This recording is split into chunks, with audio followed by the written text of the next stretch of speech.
Apa kabar pemirsa? Pada Berita Satu Spesial pada hari ini, saya berkesempatan untuk duduk bersama tiga tokoh penting. Ekonomi dan digital. And it is my greatest pleasure to introduce our special guest for today. Joining us today, Professor Jean Grossman, a renowned scholar and esteemed member of Princeton University. Welcome. Mr. Brian Wong, Managing Director of Seacliff Partners and Senior Advisor to Alibaba. Welcome. And Ms. Lillian Ng, Lead Advisor of Area for Southeast Asia Region, who is also Secretary General of International Economic Association, or IEA.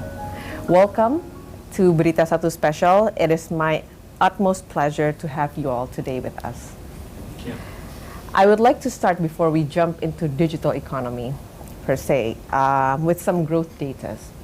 According to OECD, the world is expected to grow this year only by 2.7%. We're looking at US 1.6%, ASEAN at 4.6%, and Indonesia in particular 4.7%. With the current situation economically and geopolitically, as experts of growth, how would you describe our outlook today? Maybe we could start with Professor Jean on this. Yeah, it's probably better than I would have expected even a few months ago. Maybe I have a U.S. specific framework, but the U.S. has recovered from the inflationary bout much quicker than we would have expected without apparently the need for a recession, what we're calling a soft landing. I think China is still in for a rough period, snapping back from the COVID slower than perhaps was expected.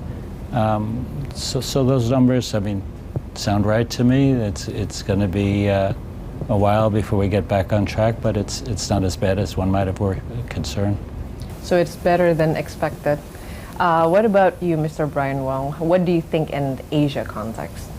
Well, I think certainly relative to other parts of the world, Asia looks like it's a bit more uplifting than other regions, but I think that overall the global economy could be better if there was more connectivity, more flow, and less of this, I think, tension and paranoia that is really plaguing the world as a whole.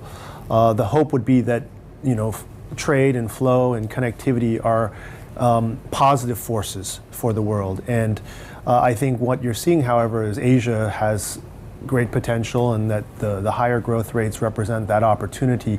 And particularly Southeast Asia, I think, is benefiting in some ways from this tension. But overall, I hope that these issues can be resolved so that everyone can prosper and we can all move forward and continue to, have optimism. Yeah. What remains to be the general challenges in obtaining more growth at this time? Well, I think a lot of it has to do with the overall geopolitical environment in terms of the tension, but also consumer confidence, like whether or not it's about predictability and feeling like tomorrow you're going to have a job and that, you're going to be able to have the things you need in order to live a normal life. And so you're willing to spend, you're willing to invest. I think a big part too is that companies don't quite understand directionally where things are going, and so they're not willing to commit in the same levels that they were prior. So those are all factors in this kind of dynamic. Yeah. Into ASEAN context, how would you describe this change, especially post-pandemic? For ASEAN economy, ASEAN is estimated to grow at 4.6%, and Indonesia's economy is expected to grow at 5.1%. This is much higher than January estimations. The reasons of the relatively quicker recovery for ASEAN and Indonesia compared to other regions is based on two things. First, ASEAN has relatively lower ratio of debt to GDP. It is only around 46%. It's only Singapore that has 152%, but Singapore is very good in allocating its debt for infrastructure and education. So at the average, ASEAN manages its ratio of debt to GDP relatively well. The second one, the ratio of fiscal deficits to GDP of ASEAN countries average at 2.3%.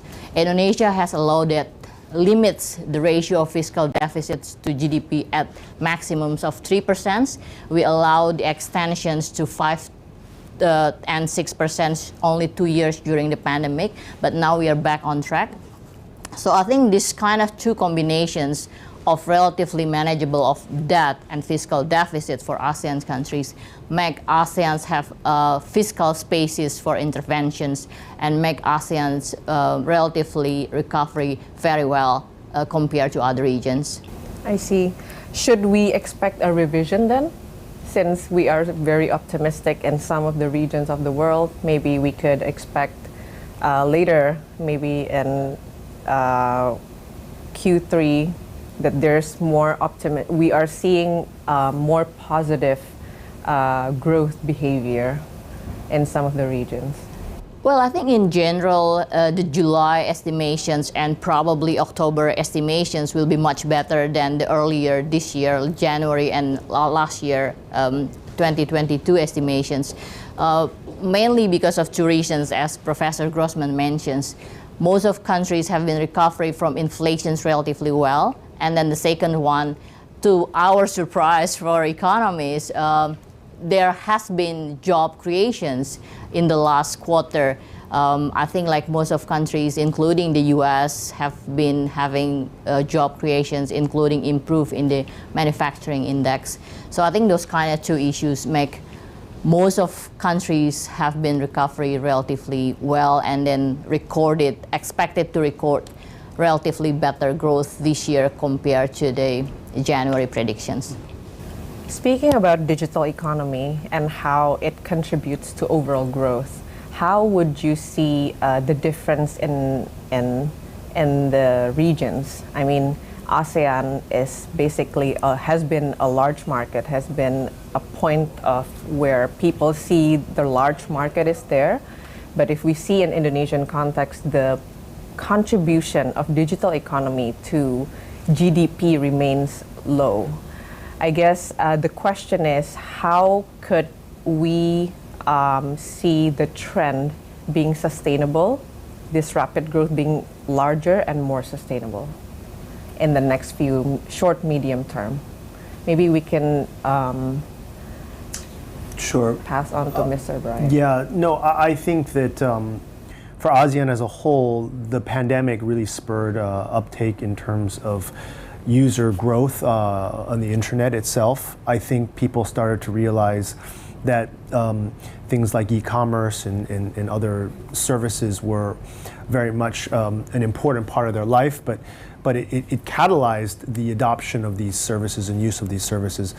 Of course, it's a small percentage of the mainstream economy, mainly because it still hasn't become normalized in every aspect of their life, relative, say, a place like China, where it's close to 50% of the retail spending today.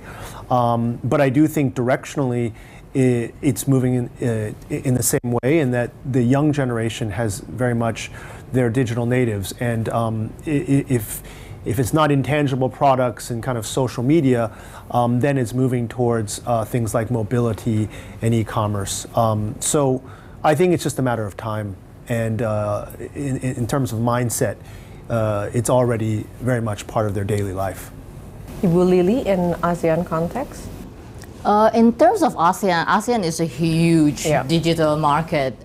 In 2022, global digital trade was recorded at 5.5 trillion US dollar, and it will be recorded at 10 trillion US dollar by 2030. ASEAN is estimated to contribute 10% of global digital trade, or it's about 1 trillion US dollar. So the reasons are twofold. First, ASEAN has young populations. The average population is only 32, and we have 60% of populations at the age of 18 to 65. Okay, so Indonesia is one of the main contributor of this digital trade. ASEAN has 670 million populations, 670, and 70 of populations are internet users. So about 460 million populations are internet users. 80% of 460 millions have been, at least one have done online purchase. So this young populations really generate digital trade. And the second factor, or the push factor for ASEAN, is that ASEAN has this kind of many of the growing entrepreneurs. ASEAN has many talents for running businesses, running digital trade. But the main issues probably we can discuss later on is also related to regulations, how we can provide conducive environments for talents, entrepreneurs to grow in ASEAN. I see. With the high amounts of digital users, and basically when we talk digital, it's basically borderless.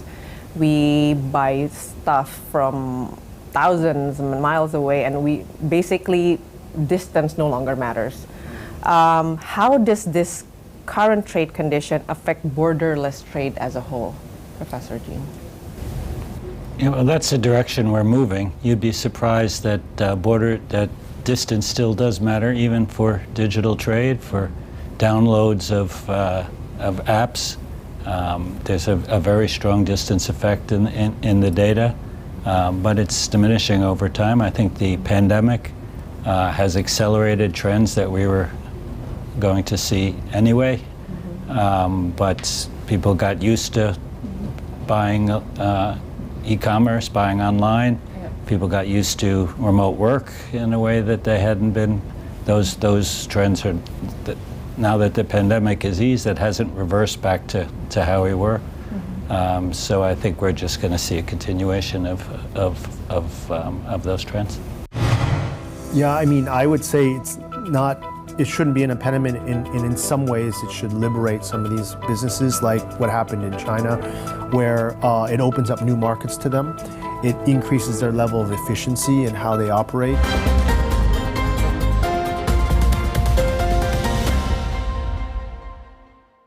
Semangat kemerdekaan mengalir di BTV untuk terus menginspirasi. Nanya lagi sama Pak Ang. Saham togel. Deretan film televisi dihadirkan ke hadapan pemirsa hanya dalam satu kanal. Allah kasih rezeki laut ini sampai lunas. Kalau kagak, jebol. Iya, besok lagi proses leasing. Hari ini benar-benar menyesal. Jangan lewatkan Sinema Multivision setiap Senin hingga Jumat, setiap jam 8 malam hanya di BTV. Dibahas lewat diskusi mendalam isu-isu kritis terkait situasi dan perkembangan ekonomi Indonesia bersama para pengambil kebijakan dan dipandu langsung oleh Chairman B-Universe. Selamat 5,17%, tetapi di sisi lain masih terdapat kesenjangan. Target kemiskinan sebetulnya untuk didorong menjadi near zero. Kita sebagai negara ketiga melakukan diversifikasi dan melakukan adaptasi. Saksikan kembali Investor Daily Roundtable eksklusif hanya di BTV.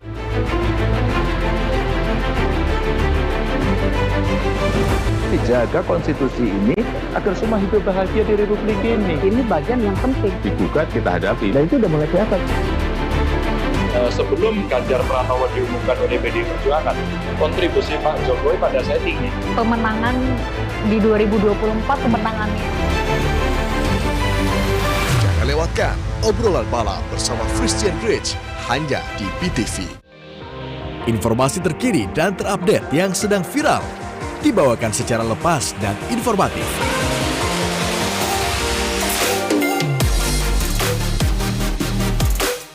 Untuk kalian yang ingin berwawasan luas.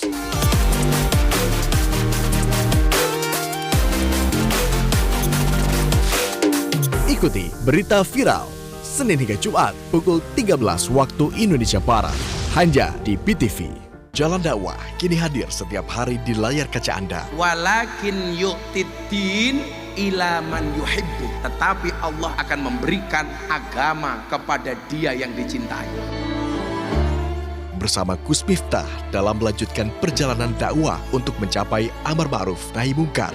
Islam itu patuh, Islam itu selamat. Jalan dakwah setiap hari pukul 12 waktu Indonesia Barat di BTV. Bersatu menginspirasi. Menemani waktu sore Anda dengan berita-berita faktual dan terupdate. Yang menjadi catatan redaksi Berita Satu Sore. Termasuk saksi juga akan kami kembangkan. Dilengkapi dengan dialog bersama para pakar, membuat sore Anda lebih sempurna. Misalnya mempertemukan pelaku dengan tersangka. Di Berita Satu Sore edisi kali ini adalah Berita Satu Sore selengkapnya di TV Bersatu. Berita Satu Sore hanya di BTV, Bersatu menginspirasi. Kami hadir untuk menjadi yang pertama dan yang utama. Ya pemirsa, setelah melalui berbagai pemeriksaan ahli dan pengumpulan alat bukti, polisi akhirnya menetapkan Panji Gumilang sebagai... Kami hadir dengan kualitas berita yang unggul dan juga kecepatan informasi terdepan. Ketua Umum Partai Gerindra Prabowo Subianto mendatangi kantor DPP Partai. Pemirsa, Presiden Joko Widodo kembali meninjau moda transportasi light rail. Berita Satu Utama hanya di BTV.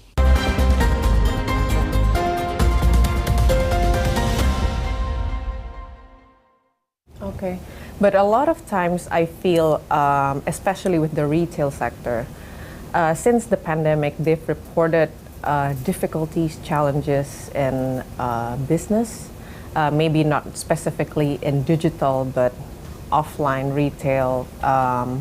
There's still slowing of recovery in the retail sector. I think especially Indonesia, maybe in some parts of ASEAN or Asia. Is that change now here to stay? Has the pandemic permanently changed our behavior in consuming, and how does the digital economy play that part, I guess?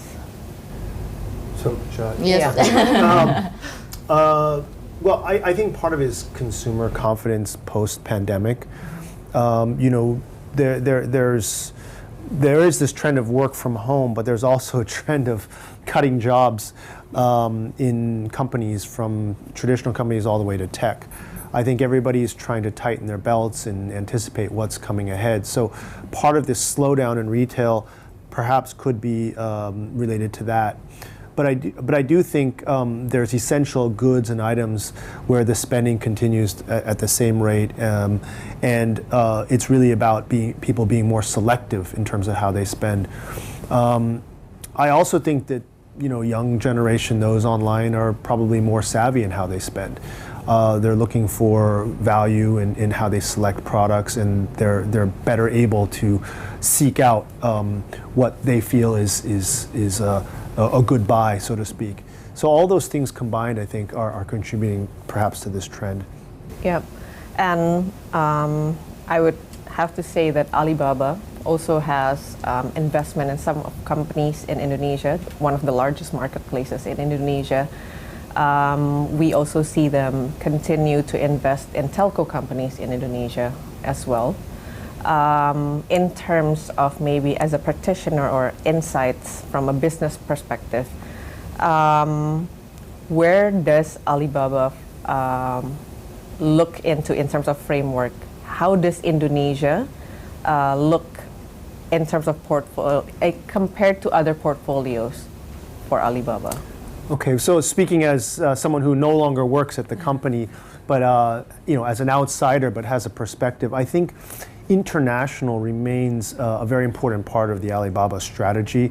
I believe they had three key pillars they've been talking about. One is cloud computing, big data. Two is driving domestic sort of consumption. And three is really their global strategy. And really, part of that has to do with the fact that Alibaba has peaked out at about 1 billion users in the China market. And if you think about their aspirations by 2036 to reach 2 billion users, all that growth is going to come from the international markets. I also think the international markets, from an e-commerce perspective, represent a greater opportunity because of the potential for growth and expansion. And Southeast Asia, being so close proximity-wise to China, makes sense for them to think about in terms of growth opportunities. The biggest challenge, I think, with Southeast Asia and ASEAN as whole is treating it as one block versus 10 different countries. And so within each of these 10 different countries, any company, whether it's big tech or retail or consumer, whatnot, they need to think about how to address the specific needs of each of those countries. And Indonesia, being the largest of those 10, naturally is going to be the most attractive for any company. Yeah. Bu Lili, do you have any insights on that? Well, I totally agree with you. I mean, like if we look at the figures, like I mentioned in the beginning, Indonesia is one of the largest contributors for digital trade in ASEAN. The issues is that probably for Indonesia, because we are archipelago countries, so when you ask in the beginnings, it's also still related to physical infrastructures. So that's one of the issues probably in Indonesia in particular. Why digital trade, we have so many potential, but why it has not been as growing as much as we want. I think the physical infrastructure, both in the digital infrastructure as well as physical in the customs, road, transportations, delivery, including the payments, it's still an issue in Indonesia. So I think that's something that's quite an homework for Indonesia if we really want to develop our digital economy.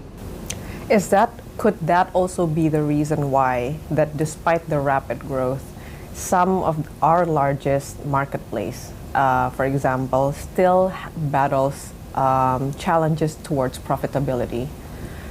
So we are still seeing there's 5 biggest companies, and the ones profitable are 1 or 2. I mean, with this growth that we're seeing, the numbers are excellent, but then why is it so hard to be profitable? Well, again, I mean, I'm sort of speaking as someone who's looking from the outside, but I think when you're building companies of this scale, the upfront investments are quite significant, but also some of the tactics that are used are really built to grow the user base without profitability as the priority. I think now there's a change in mindset over the last 2 years of a need to get to profitability because investors are losing patience, and also it's not a sustainable model.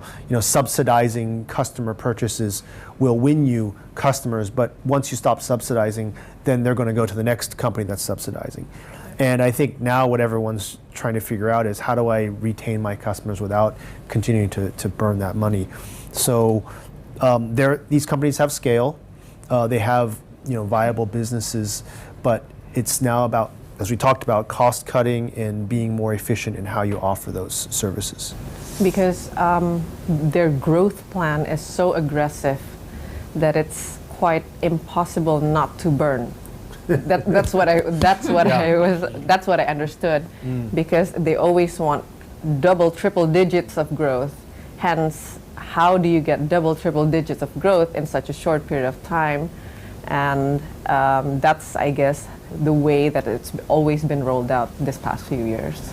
Yeah, but at some point they need to become viable, self-sufficient, and profitable. And I think that's it's reflected in the stock price of these companies. How people are perceiving this and what the expectations are. So yeah, I think it's probably gone through that phase of high growth, and now it's about trying to figure out how to balance that with profitability. Yeah. So part of digital economy is also small businesses. Some or maybe most of the big tech companies or marketplaces trumps or pushes forward the importance of small businesses being the backbones of economies, and how digital or technology should be able to always aid them. But Professor Jean, is it always the case today? Because we are also seeing that small businesses are being, I guess, forced to be carried into these KPIs of growth and such big forms that they actually, in practice, cannot keep up. So is it always a positive impact for small businesses in digital economies? Small businesses are reliant on interaction with others. They're the innovative force in many economies. but many of them are going to fail. I don't see much that's different today than in other businesses with the digital economy versus anything else. There's, we have to let 1,000 flowers bloom, and some of them will succeed and others won't. I still see small businesses as playing a key role, and I don't see the digital economy as particularly an impediment to small businesses. Okay. Mr. Brian? Yeah, I mean, I would say it shouldn't be an impediment, in some ways it should liberate some of these businesses, like what happened in China, where it opens up new markets to them. It increases their level of efficiency and how they operate. I think what's really critical is that the creators of these platforms or tools identifies what are the pain points of these small businesses and creates tools and services that will allow them to fulfill those needs at a lower cost than they are today. The biggest challenge has always been that small businesses don't have access to financial services. They don't have access, or logistics costs are too high. Marketing is too complex on a regional or global level. And these are all problems that can be solved through technology. But it's really a question of how these are implemented and how accessible they are to these small businesses. Mm-hmm. Because we also see the case where especially in Indonesia, marketplaces here, the sellers are actually abroad. So they are actually aiming for the market of Indonesia, but not necessarily the small businesses of Indonesia. And I think it's also applicable, I'm sure, not just in Indonesia, but also, I guess, similar to us. I would, no, sorry. I would say that was the first generation of e-commerce. I think what you're seeing now is more sort of this localized approach, whether it's Tokopedia, even companies like Bukalapak, that are helping either local brands sell locally, or even sort of what we call the informal economy that's connecting to the digital sort of ecosystem, and you're empowering them not just with sales and marketing tools, but also ERP, CRM tools, and financial management. And this is what is helping the local economy, in a much more substantial way. Just having international brands sell to local markets is, I think, like the tip of the iceberg versus the more sort of on the ground sort of ecosystem that is very beneficial to small business. Sorry. Yeah. No, you're right. No, I'm just like, in ASEAN context, there are about 70 million small, medium enterprises in ASEAN. They're contributing about 80% of employment, 40% of ASEAN's GDP. So small, medium enterprises are kind of a backbone for all ASEAN economies. Highlighting your point, I think that's very important. What I can see here is that between small and relatively medium or big tech players is in the sense of competitions. So ASEAN, like other developing countries, I learned like there are 4 main challenges in digital economy. One is data privacy. Second is cybersecurity. The third one is competitions. Most of the time, the integrations, the concentration, market concentrations, has been used by big tech players at the cost of small, medium players. So this where policy, good regulations should be come into force to manage that there will be fair, there will be level playing field for everyone in digital. And the last but not least is digital divide.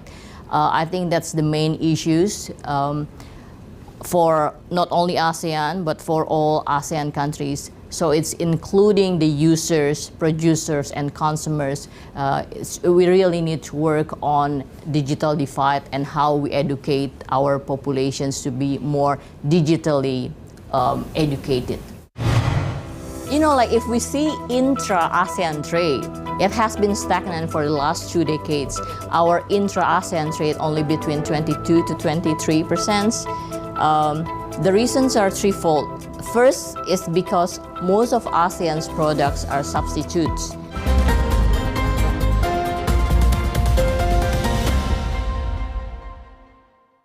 Semangat kemerdekaan mengalir di BTV untuk terus menginspirasi. Banyak lagi sama Pak Ang. Saham togel. Deretan film televisi dihadirkan ke hadapan pemirsa hanya dalam satu kanal. Allah kasih rezeki laut ini sampai lunas. Kalau kagak, jebol. Iya, besok lagi proses leasing. Hari ini benar-benar menyesal. Jangan lewatkan Sinema Multivision setiap Senin hingga Jumat, setiap jam 8 malam hanya di BTV. Dibahas lewat diskusi mendalam isu-isu kritis terkait situasi dan perkembangan ekonomi Indonesia bersama para pengambil kebijakan dan dipandu langsung oleh Chairman B-Universe. Selamat 5,17%, tetapi di sisi lain masih terdapat kesenjangan. Target kemiskinan sebetulnya untuk didorong menjadi near zero. Kita sebagai negara ketiga melakukan diversifikasi dan melakukan adaptasi. Saksikan kembali Investor Daily Roundtable eksklusif hanya di BTV.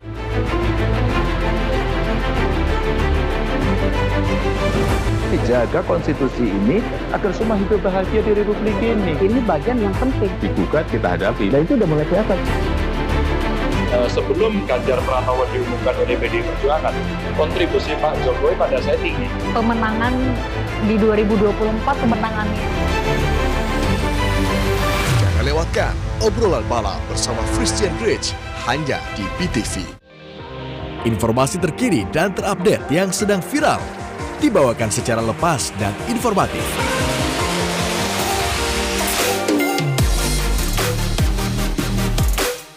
Untuk kalian yang ingin berwawasan luas.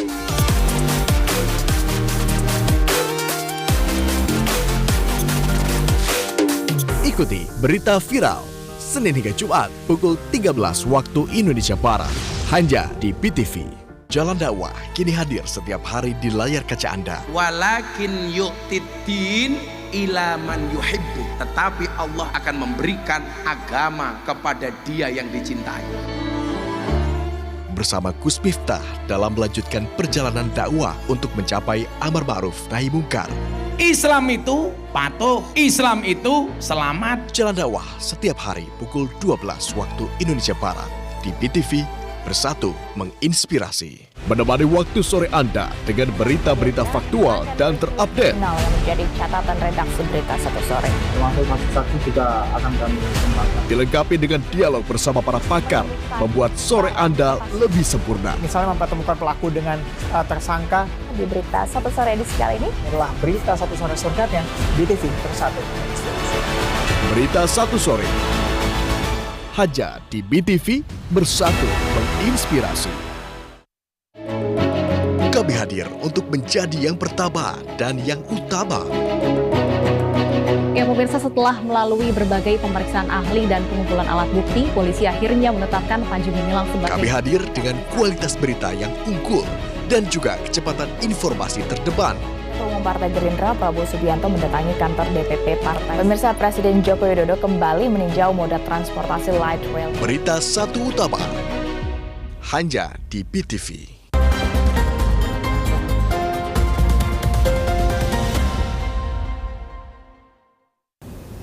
I want to ask you about what you think on the tech winter trend today. Is that here to stay? What are the keys to look out for? I mean, because is this cyclical? Is this something that we should expect every 10, 20 years? Or it's just a one-off because of the current conditions? The tech winter being the downturn, like the laying off of staff and the slowdown. And even not just small tech companies, but also big ones are being hit. Okay. I think there was certainly an over-exuberance in the market prior to COVID. Things had reached a real peak, and I think this is a natural cycle. We've seen it many times in the last 2 decades, and it's healthy. It's actually a healthy thing. I think you run the risk now of a run-up the same with AI, but that's how it's a pruning process. You're going to have this burgeoning of companies. Everybody's trying to grab a piece of the pie, and then you're going to have a thinning out and a filtering out of the quality companies. So I think it's a healthy thing. It's a natural cycle, and it's bound to happen. Yeah, Professor Jean? I would agree with that. Yeah. Well, I mean, I agree with that, but business is probably seeing it as positive. I'm economy seeing it as quite a concern. Indicator. Yeah, I mean, like, that's something that we need to be well prepared in the future, right? Because it's pretty much like property bubble, you know. It's pretty much the same. When people, it's kind of, you know, like in economy, producers, players, consumers, we have expectations, right? And if we have such expectations on profit, on output growth, we invest more and more and more, and we expect more and more and more, right? So this creates bubbles. But once it cannot deliver what people expected, then it's just gonna burst, right? So that's why I think, like, in terms of investments, in terms of managing employments, in terms of engaging with local small, medium enterprises, that's why I think that is very important. Now we always have governments has been left behind. Firms are always running faster than regulations as governments. So I think in the case of digital economy, I think the government really need to put a lot of resources, skills to make such a good regulations to ensure that digital economy will work well. Being, as Bulili has mentioned, the government, I would also like to bring us to the supply chain topic. ASEAN right now has been said to be the hub of global supply chain.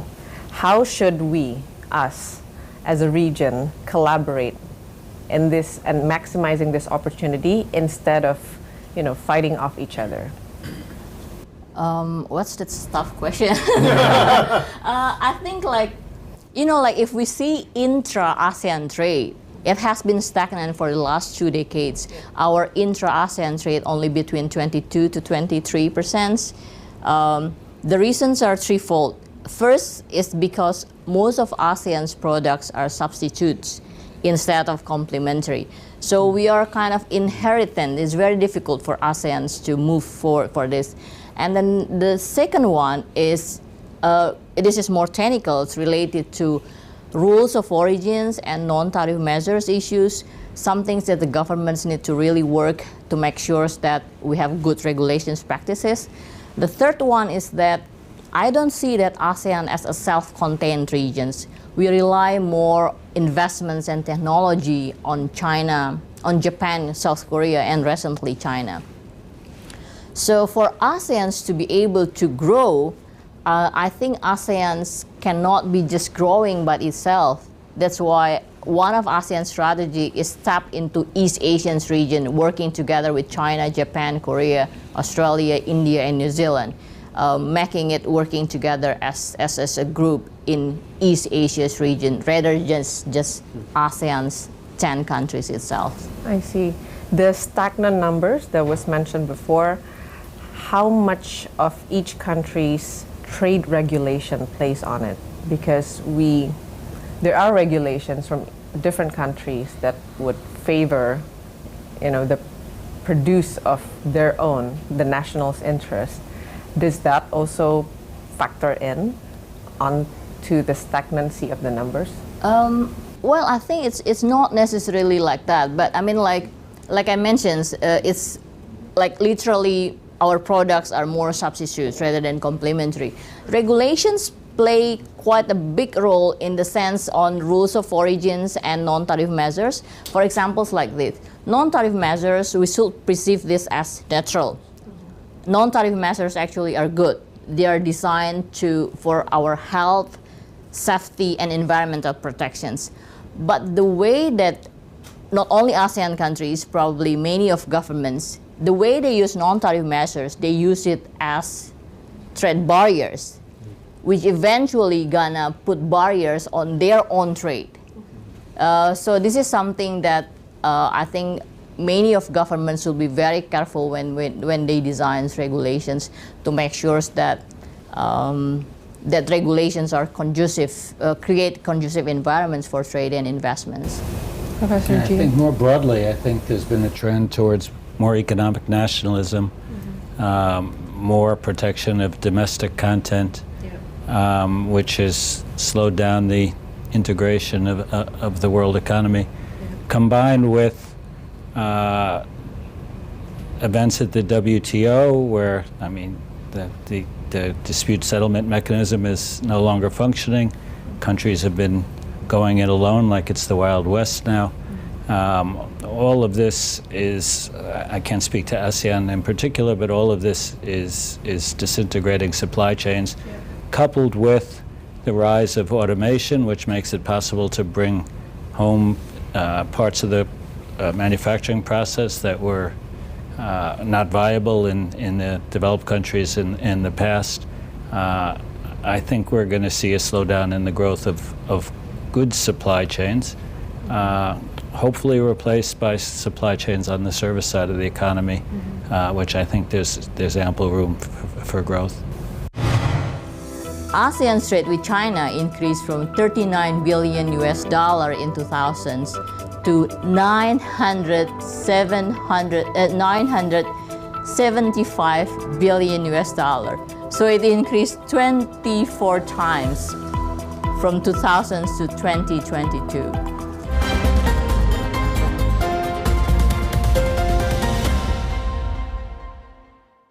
Semangat kemerdekaan mengalir di BTV untuk terus menginspirasi. Nanya lagi sama apaan? Saham togel. Deretan film televisi dihadirkan ke hadapan pemirsa hanya dalam satu kanal. Allah kasih rezeki laut ini sampai lunas. Kalau kagak, jebol. Iya, lagi proses leasing. Hari ini benar-benar menyesal. Jangan lewatkan Sinema Multivision setiap Senin hingga Jumat, setiap jam 8 malam hanya di BTV.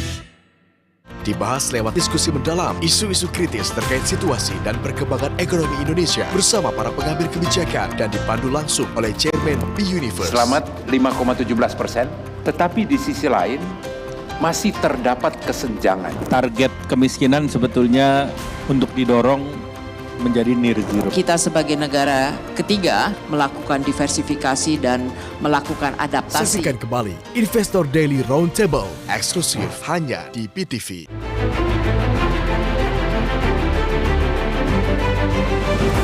Jaga konstitusi ini agar semua hidup bahagia di Republik ini. Ini bagian yang penting. Digugat, kita hadapi. Dan itu udah mulai kelihatan.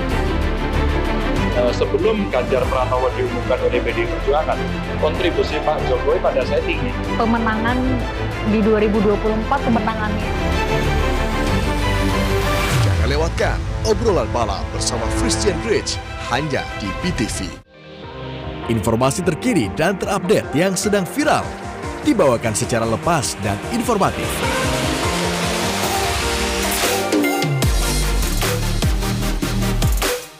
Untuk kalian yang ingin berwawasan luas.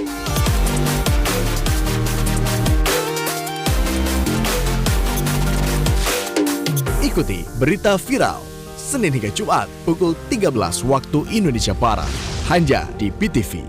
Jalan dakwah kini hadir setiap hari di layar kaca Anda. Walakin yu'tiddin ila man yuhibbu. Tetapi Allah akan memberikan agama kepada dia yang dicintai. Bersama Gus Miftah dalam melanjutkan perjalanan dakwah untuk mencapai amar ma'ruf nahi mungkar. Islam itu patuh, Islam itu selamat. Jalan dakwah setiap hari pukul 12 waktu Indonesia Barat di BTV. Bersatu menginspirasi. 3 portal B-Universe menghadirkan tampilan baru dengan perubahan di dalamnya. BeritaSatu.com, media portal yang tergabung sejak Februari 2011 lalu, memiliki wajah baru yang lebih simpel, fresh, lengkap, dan user-friendly. BeritaSatu.com menyajikan 9 kanal yang lebih lengkap. Nasional, Megapolitan, Nusantara, Ekonomi, Internasional, Sport, Lifestyle, Ototekno, dan Multimedia. Menghadirkan microsite Bersatu Kawal Pemilu yang berisikan informasi khusus tentang penyelenggaraan pemilu di Indonesia.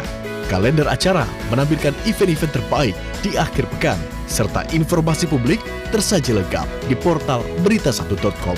Perubahan portal investor.id memberikan tampilan yang lebih segar dan lebih user-friendly bagi pembaca yang mencari berita-berita ekonomi dan bisnis terkini.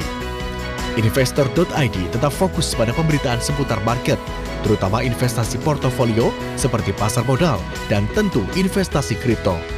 Kanal-kanal yang hadir di wajah baru investor.id adalah market, finance, bisnis, makroekonomi, nasional, internasional, lifestyle, dan investori. JakartaGlobe.id tampil dengan wajah baru yang lebih simpel, tetap elegan. Media berbahasa Inggris ini sekarang menampilkan kanal khusus ASEAN, karena kawasan ini sangat penting secara ekonomi dan geopolitik bagi Indonesia. Tahun ini, Indonesia adalah ketua ASEAN dan banyak sekali agenda dan tujuan yang sudah ditetapkan oleh pemerintah Indonesia sebagai pemegang presidensi ASEAN, termasuk penyelesaian konflik Myanmar dan target menjadikan ASEAN sebagai epicenter of growth dari ekonomi global. Tampilan pertama dalam situs jakartaglobe.id adalah headline topik-topik berita paling hangat, kabar seputar ASEAN, dan berita terbaru. Kanal Spesial Update adalah wadah bagi perusahaan atau entitas bisnis lainnya yang punya program-program khusus atau produk barang dan jasa yang baru. Tampilan baru situs Jakarta Globe ini mudah dijelajahi karena semua informasi dipilah cuma dalam 4 kategori, yaitu news, bisnis, tech, dan lifestyle.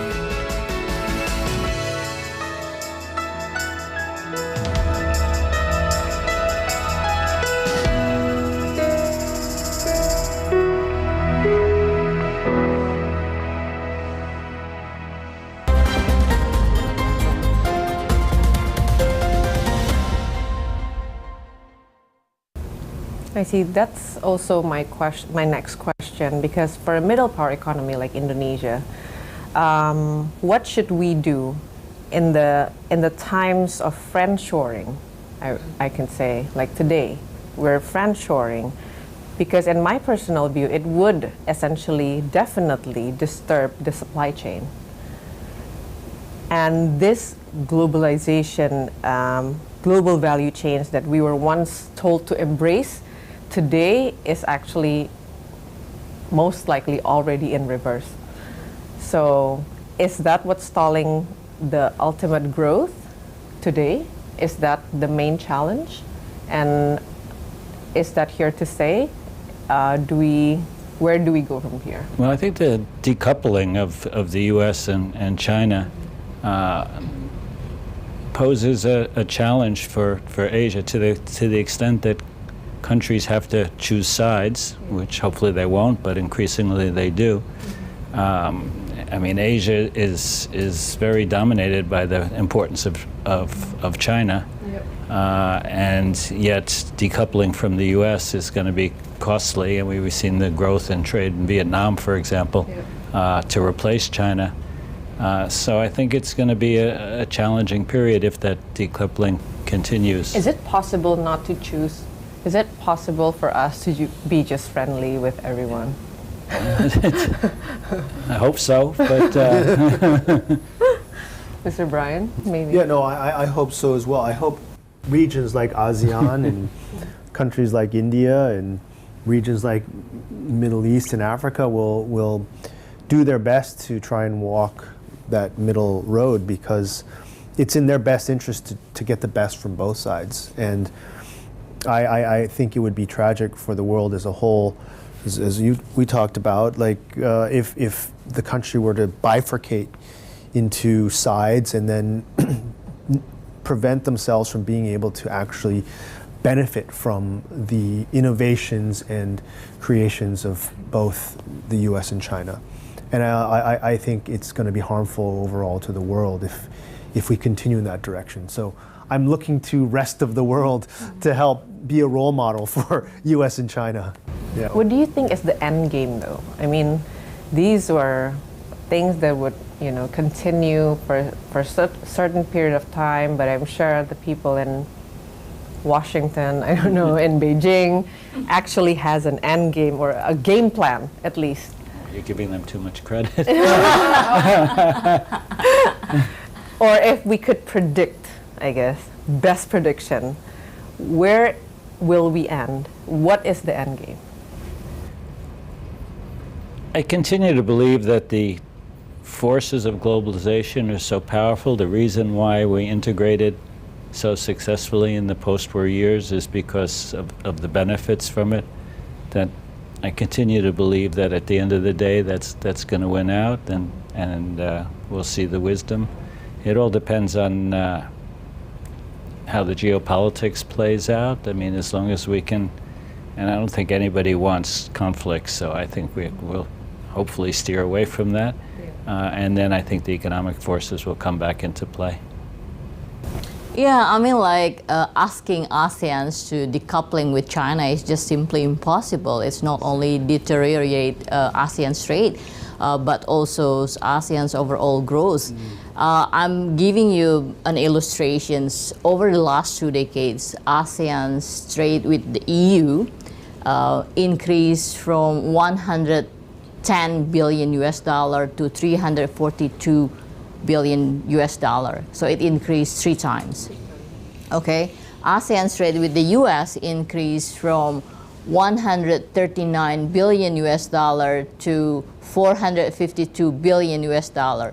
So it increased more than 3 times. That's a good number. ASEAN's trade with China increased from 39 billion US dollar in 2000s to 975 billion US dollar. So it increased 24 times from 2000s to 2022. So how can ASEAN's decoupling, and it took more than 30 years to get engaged in this trade and investments, how can ASEAN's just suddenly be decoupling with China? So it's just simply impossible. But I mean, see the results of the decoupling. So it's not only just deteriorating both countries involved, it basically deteriorating all of countries, right? All of firms, all of producers. And at the end of the day, it's just gonna reduce consumer welfares, that we need to pay higher prices. And at the end, it's just gonna reduce our consumer welfares. So I think this kind of decoupling, ideally, I totally agree with Professor Grossman, with Mr. Wong, in the sense, hopefully political leaders gonna be kind of bleeding enough to see the reality that this is their populations, they need to pay the price. But in pragmatic, I think I might take quite some time, because it seems it's getting very extended now to technology, national security. So I'm kind of hopeful, but I'm very pragmatic that we need to be, from ASEAN point of view, I think we need to start to think carefully in diversifying both import sources as well as market destinations. Interesting. This is a very interesting topic. I think we would need more time for this. But my next topic is actually regarding AI, from a technological standpoint of it, and relating back to politics and how it could potentially, I guess, people say it could, even diminish mankind to an extreme. Maybe I would start with Mr. Wong. How do you see AI's development today, where it is meant to go, and what it would look like in the next 10, 20 years? So let me just offer a layman's perspective on this. I think the best approach, because I agree with Professor, anyone that claims they can predict is probably, you've got to question that. But I do know there are things on the immediate basis that are going to benefit greatly from AI, and that's really in terms of day-to-day productivity in how we run businesses. And whether it's content creation or industrialization, these different functionalities within factories and healthcare in terms of analyzing information, patient information, all of that I think can be put to immediate use with confidence that it's going to increase productivity.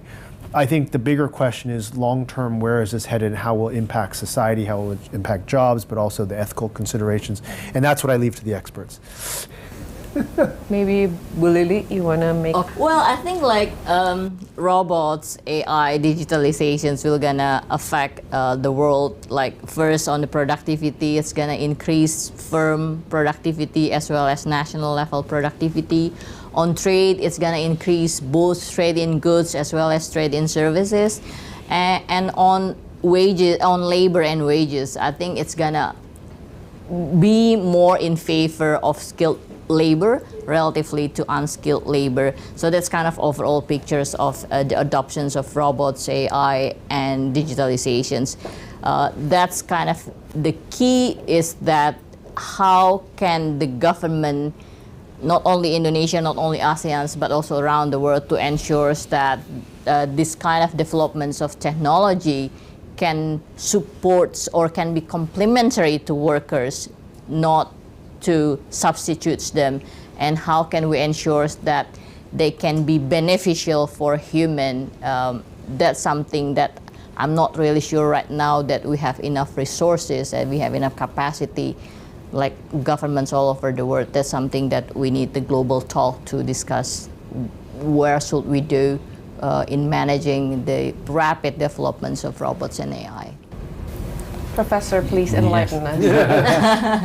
I know the changes have just been staggeringly fast. I think that we've barely scratched the tip of realizing what productive uses this technology can make. I see almost every day I go to the office, one of my colleagues said I tried ChatGPT to write the abstract to my paper or to prepare the bibliography and every day we're learning new uses. So the history of technological progress is we always think that it's going to destroy jobs, and often the reality is that we find a way to make jobs complementary to it. So I'm less concerned about that. I am very scared about the misuses of AI.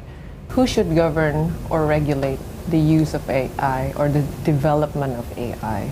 Well, it's got to be governments. Governments govern, right? And to the extent that we need coordination, and we certainly do, then it's got to be an international organization, be it WTO or WIPO or I mean, I'm not sure what the proper jurisdiction will end up being, but this is the role of government. Whether they can actually carry it out remains to be seen. They've been a little bit slow, but now I think there are concerns about competition here.